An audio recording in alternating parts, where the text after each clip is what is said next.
Olá!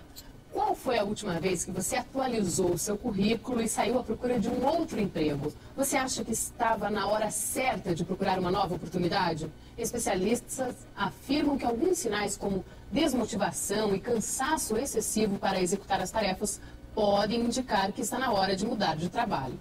E isso não é ruim, porque traz novas experiências. Mas cuidado, ficar sempre trocando de emprego pode ser negativo para a imagem do profissional. Quais são os sinais de que chegou a hora de mudar de emprego? O que é preciso analisar antes de partir para um novo desafio? Com a palavra, Alba Anastácio Soares, vice-presidente executiva da Associação Brasileira de Recursos Humanos no Paraná e gerente de gestão de pessoas do Sebrae Paraná. Lígia Guerra, psicóloga do trabalho e consultora profissional. E Adriana Ferrareto, coordenadora de desenvolvimento humano e coach. Qual é a hora de mudar de emprego? Mande a sua opinião aqui pra gente pelo 0800 643 7555 ou escreva um comentário pelo e-mail com a palavra @rtve.pr.gov.br. Eu estou esperando a sua participação.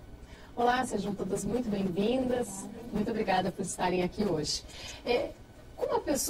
Quais são os sinais? O que a pessoa deve avaliar para saber que, de repente, é hora de mudar de trabalho, de função? Bom, do meu ponto de vista, acho que a gente tem sempre que caracterizar que existem dois tipos de pessoas. As pessoas que são reformadoras e as pessoas que são revolucionárias. As reformadoras, elas vão tentar sempre estar fazendo um trabalho, na verdade, no sentido de melhorar e ampliar aquilo que elas realmente estão realizando e pode até, muitas vezes, estarem insatisfeitas mesmo com o trabalho. E elas vão procurar, então, fazer uma nova especialização, vão estar ampliando o leque de atuação delas. As revolucionárias, por vezes, elas mudam por completo. Elas realmente vão migrar para uma outra área de atuação. Mas o que essas duas têm em comum para responder o que você está me perguntando, né? Existem, na verdade, alguns sintomas muito claros. Eu noto assim que o primeiro deles, quando as pessoas procuram o meu trabalho como analista e como orientadora de carreira, começa com aquela insatisfação para acordar de manhã. Ai, meu Deus, vou ter que levantar mais um dia. Começa a se tornar um peso e trabalhar. Aquilo que até então era gostoso, era motivador, era um desafio, né? Começa muitas vezes a ter mais do que só a síndrome do domingo para a segunda, começa a síndrome da terça para a quarta. Deixa eu só te interromper, Lígia. A rotina não faz com que isso se torne assim mais cansativo ou isso é um sinal de que você não está feliz no seu trabalho? Porque a rotina também pode fazer com que a pessoa... Nossa, que cansaço. Mas a pessoa gosta até do que faz. É possível que a rotina faça isso? É possível que as pessoas se confundam com isso, né? Nesse momento, até o que você está colocando é muito bacana, porque a gente nota isso muito próximo às férias. Ai, não aguento mais, né? Já começa a entrar em ritmo de férias. Então, claro, a gente tem que ter esse cuidado para cuidar com o estresse que a pessoa pode estar vivenciando no momento. Muitas vezes a gente tem problemas pessoais que também acabam se confundindo com os problemas profissionais. Pode ser até um elemento novo na equipe, uma pessoa com a qual você não está muitas vezes se identificando com o trabalho, ou um projeto, uma proposta nova, mas não necessariamente uma vontade, às vezes, de mudar de empresa. A pessoa adora muitas vezes o seu trabalho, adora a sua equipe, adora a sua empresa. Agora, é diferente daquela pessoa que, além de ela não querer levantar pela manhã, ela começa a ficar irritadiça com os colegas de trabalho. Ela começa a ver no trabalho um peso, não vê a hora de ir embora, por exemplo. Ela mal chega, né? Chega a hora do almoço, já está passando devagar o dia. Muitas vezes ela começa a arranjar até conflitos com a equipe mesmo. Então, aquilo que antes era uma coisa prazerosa, de você depender de uma informação para um colega, já ela começa a ficar com desconforto. Ah, você está perguntando isso de novo? Que repetitivo que está esse trabalho. Ou a pessoa, então, não vê mais uma projeção para ela crescer na empresa. Então, com isso, ela pode começar a ficar assim, mais criteriosa diante né? Ela pode começar a olhar para esses elementos de uma forma mais atenciosa, eu diria, e começar a repensar, será que realmente não é hora de mudar? E olhar se a vida pessoal dela também já não está respondendo a isso. Porque não é nada incomum, nós vemos com pessoas com problema de libido, com falta de atenção, com desmotivação até para chegar em casa e conversar com a família, porque ela está tão desmotivada, muitas vezes depressiva, que ela começa a apresentar esses sintomas tanto no comportamento quanto na fisiologia dela. Adriana, você concorda? Que sinais a gente deve ficar atento aí? Eu acho que é todos, né? A gente tem que ter mais sensibilidade de perceber todos esses movimentos, que não são poucos, né? Mas eu também tenho notado uma seguinte situação. As pessoas, elas têm tido um pouco de perda de foco no que diz respeito às prioridades. Então, quando a gente se desfoca nesse sentido, a gente começa a atropelar o que é essencial, o que é importante e o que é urgente. Então, às vezes você está num trabalho interessante, a empresa é oportuna para a tua cultura e para o teu momento de vida, mas você não está tendo um comportamento correto frente ao teu tempo. Eu digo que não há administração de tempo porque é 24 horas para todos nós, né? Mas nós temos um comportamento, às vezes, errado frente a esse tempo. Para exemplificar, supondo que eu perguntasse para as pessoas o que vem primeiro, importante, essencial ou urgente? 99% das pessoas me dizem urgente. Algumas vezes depois o importante, então somente o essencial. Pois é, o essencial é como o oxigênio, que você, se respirar, não respirar, você vai cair asfixiado. Então, nós temos que priorizar na nossa vida, na nossa agenda, na nossa carreira, o essencial. O que é o essencial do seu dia? Quais são as suas expectativas do seu trabalho, dos seus projetos? Ok, pontuei, e quem determina isso é você, não é a sua empresa. Feito isso, nós vamos olhar agora o que é importante para o negócio, para os resultados, para as metas, para a minha carreira, para a organização e para a vida, como ela disse. Tão somente vamos buscar, então, o urgente, que sempre é dos outros. Essa urgência dificilmente é nossa. E se nós ficarmos muito em cima do urgente, vai dar um desgaste, porque você vai perder energia. Imagina uma mangueira de água, cuja água deveria sair pela ponta, mas ela está cheia de furos. Vai parecer um chafariz. Então, nós temos que tampar esses furos para potencializar a saída da água. E a pessoa, então, canalizar a sua energia, o seu foco. Às vezes, nem precisa mudar de trabalho. É uma questão de olhar para o seu comportamento e a sua atitude frente a essas situações. Eu penso que já é um indicador. Podemos jogar essa semente para as pessoas pensarem se não mudássemos esse aspecto, se já não promoveríamos uma melhoria, uma situação mais agradável, projetos mais execuíveis para a vida e para a organização. Uhum. É possível, então, mudar atitudes, de repente, suas em frente a esse trabalho e que, de repente, vão te trazer mais prazer, né? Quanto que vocês acham que o ambiente de trabalho influencia a pessoa se sentir feliz naquilo que ela faz e insatisfeita? Eu gostaria de colocar assim, Fabiola. Na realidade, todos nós viemos ao mundo para sermos felizes. Né? E se nós não sentirmos felicidade no nosso trabalho, se ir ao trabalho significar um sofrimento, né?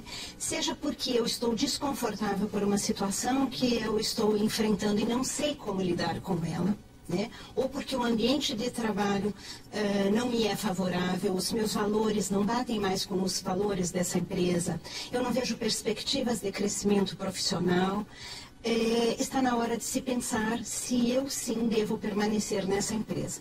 E o que eu acho muito importante resgatar é que os profissionais, eles perdem a noção que a escolha é dos dois lados. A empresa escolhe ter esse profissional, mas o profissional escolhe permanecer nessa empresa, né? Ou ficar nessa empresa, ou ir para uma outra empresa. Quando ele tem ele se sente com esse poder, ele já sente uma certa autonomia de decisão se eu devo efetivamente continuar aqui ou se eu posso ir para outra empresa, porque a carreira é dele e a vida é dele. E quando ele, aos poucos, vai se definhando no dia a dia do seu trabalho, todo o restante, todo o entorno dele vai se modificando e a sua vida, muitas vezes pessoal, emocional, vai sucumbindo. Então, é muito comum a gente encontrar pessoas com crises de depressão, é muito comum encontrarmos pessoas com crises conjugais, né? Fruto de uma insatisfação como um todo. Então, a sua primeira pergunta dos sintomas, eu acho que é a insatisfação. Ela pode ser positiva, como uma inquietude que me leva a crescer, do qual eu não vejo mais perspectivas aqui e vou buscar, eu tenho esse poder, eu posso escolher, eu vou buscar uma empresa que eu possa crescer, uma empresa que ecoe os meus pensamentos, né? Que eu tenha orgulho de trabalhar, né? Ou a insatisfação negativa, seja pelo ambiente de trabalho, pela cultura, pelo salário, pela própria empresa que pode estar falindo, ou porque eu não quero mais ser empregado. Não é isso que eu quero para a minha vida, eu quero mais qualidade de vida. Então, são inúmeros fatores, né? E eu gostaria de agregar mais um a esse fator que eu acho de uma mudança muito importante, é o teu sucesso. Normalmente recebemos as melhores propostas quando estamos no auge da nossa carreira, né? quando a nossa autoconfiança está realmente elevada, quando nos sentimos produtivos, como As sabemos... pessoas conseguem perceber que estão no auge ou não conseguem perceber isso quando recebem uma proposta dessa? Eu entendo que as pessoas conseguem perceber, porque se alguém está batendo a sua porta, procurando por ela e fazendo uma proposta profissional, mostrando uma nova oportunidade, é porque nesse mercado de trabalho ela tem valor. Então ela tem um nome que é conhecido e que as pessoas vão em busca. Eu acho que depende, às vezes. Eu concordo com você, acho que uma pessoa saudável ela vai ter essa percepção. Mas muitas pessoas, às vezes, elas são muito boas tecnicamente, mas elas têm alguns bloqueios emocionais. Eu já atendi pessoas no consultório que foram buscar ajuda para poder conseguir fazer a transição de uma empresa para outra, para poder conseguir ver o seu próprio mérito, porque elas não entendiam por que uma outra empresa estava chamando elas para trabalhar, muitas vezes oferecendo 2, 3 vezes aquele salário a mais do que aquilo que elas não recebiam. Então, eu vejo assim daí que... também tem o medo de assumir uma nova responsabilidade, medo, né? ansiedade, uma baixa autoestima, uma falta de autoconhecimento, uma terrível autopercepção. Você acaba perdendo oportunidades, Lígia? Muitas. Eu vejo pessoas que muitas vezes elas são ótimas realizadoras, mas têm uma dificuldade em serem empreendedoras. Elas realizam, você pede, ela faz aquilo assim de uma forma perfeita. Mas na hora de ser proativa, fazer aquilo por ela, eu acho que casa muito com isso que você colocou, né, que é a questão... Né, que eu vejo assim até a questão da tua mangueirinha toda furada, né, da urgência e tudo mais, é a hora que você tem que arcar com as suas escolhas, que você não tem mais como se esconder atrás da empresa, né? Por exemplo, sou a Lígia que eu vou fazer a minha escolha numa empresa X. Eu tenho que sair de trás de uma marca e passar a ser a minha própria marca. Agora, para o profissional, isso que a Lígia está falando é bastante difícil, né? Porque as pessoas não são o fulano de tal da empresa tal. E quando sai daquela empresa... Essa identidade profissional, eu sempre digo que é bem importante a gente manter ela de uma forma saudável, para a gente não confundir quem eu sou com quem é a minha profissão e com quem é a minha organização. Agora, o que é manter essa identidade saudável? Tem uma dica, se é que posso chamar de dica, que eu acho que é salutar, que é o seguinte. Vamos supor que nós fôssemos partir do princípio que fôssemos fazer um cartão de visita, só que nós não pertencemos a nenhuma empresa. Então, nós não temos o sobrenome de uma corporação.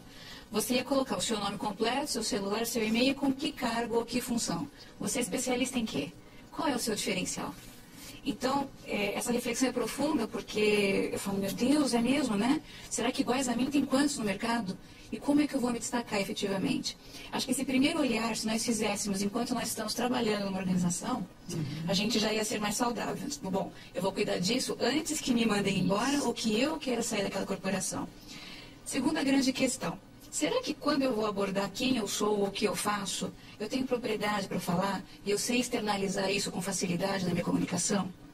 A gente tem uma outra brincadeira que a gente faz muito lúdica, que é que se nós fôssemos nos encontrar no elevador e nós tivéssemos, Fabiola, 30 segundos para nos falar. Faz anos que nós não nos vemos, nós somos amigas íntimas, mas faz tempo que a gente não se vê. E eu te encontro no elevador e digo assim, como vai? Tudo bem? E todo mundo te olha no elevador assustado. E o que você anda fazendo? Você diz, eu sou jornalista e eu trabalho... entrevistando um monte de gente. Que coisa linda. Aí assim, prazer em rever, nem cheguei no meu andar, estou descendo. Será que as pessoas que estão ali no elevador ficariam estimuladas a pedir um cartão seu? Pouco provável. Então a gente brinca e diz o seguinte, se você pode dizer assim, no que resulta o seu trabalho, é diferente. Se alguém me perguntar, Adri, o que você faz? Eu sou coach, eu dou treinamento para executivos. Nossa, que chique, o que será isso? Mas é chique. Pois é, só que aí se eu disser no que resulta. Bom, o meu trabalho resulta em materializar o sonho das pessoas em ações, com projetos, com planos. Nossa, quero isso para mim. Então, a forma com que eu abordo o que eu faço, primeiro identifiquei qual é a Isso minha... dá para qualquer carreira, qualquer função. Sim, Né? porque tudo que você faz resulta em algo. Que diferencial você causa para a sua empresa? Então, como é que eu notifico isso para as pessoas? Como é que eu deixo isso sem marketing evasivo? Não é essa a proposta. Mas de uma forma contundente, da gente externar o que a gente sabe fazer, o nosso diferencial. Então, acho apropriado quando ela diz a gente cuidar da gente como você SA mesmo. Porque você tem que olhar para si, para o seu cartão de visita e dizer, eu sou especialista nisso, eu sei me colocar, eu sei mostrar para uma corporação, E aí, quando alguém vem me procurar para dizer, olha, quer mudar de empresa, você se sente mais seguro, porque você sabe efetivamente por que você está ali, né? Ótima essa dica. Você aí de casa pegou a dica da Adriana, você é especialista em quê? Como você se apresentaria, né? Qual é a hora certa de mudar de emprego? Mande a sua opinião ou a sua dúvida aqui pra gente pelo 0800 643 7555 ou escreva para o e-mail do programa que é comapalavra@rtve.pr.gov.br. Eu faço um rápido intervalo, a gente volta já. Não saia daí, hein?